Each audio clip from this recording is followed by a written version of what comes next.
তোমরা সবসময় নিজের ক্যাপাবিলিটিকে জাজ করতে যাও যে কোনো একটা বিষয় বা কোনো পড়াশোনা তোমার দ্বারা হচ্ছে না।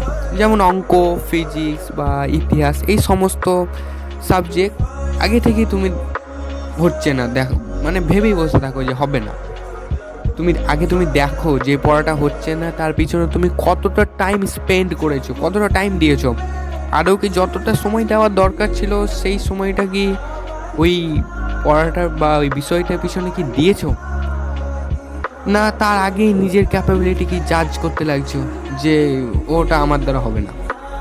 দেখো তো যে ওই পড়াটা যে পারছে সে কি এমনি পারছে, না তার পিছনে কি কিছু পরিশ্রম দিয়েছে তার জন্য সে পারছে। আর তোমরা না পরিশ্রম দিয়েই বলছো পারি না। ওই পড়াটা অন্য কেউ 1 ঘন্টায় করলে তুমি সেই পড়াটাকে 2 থেকে 3 ঘন্টা অন্তত টাইম নাও পড়াটা করার জন্য। দেখো হচ্ছে কি হচ্ছে না সেই পড়াটা। হ্যাঁ, হতেই পারে যে ওর থেকে তোমার ট্যালেন্ট কম বা মুখস্থ বিদ্যা কম, হতেই পারে, কিন্তু টাইম দাও। তারপর তো বলো যে ট্যালেন্ট, মুখস্থ বিদ্যা কিছু লাগবে না, কেউ যদি প্র্যাকটিস করে বা কেউ যদি সময় দেয় কোনো পড়ার পিছনে, অটোমেটিক সেই পড়াটা হয়ে যাবে।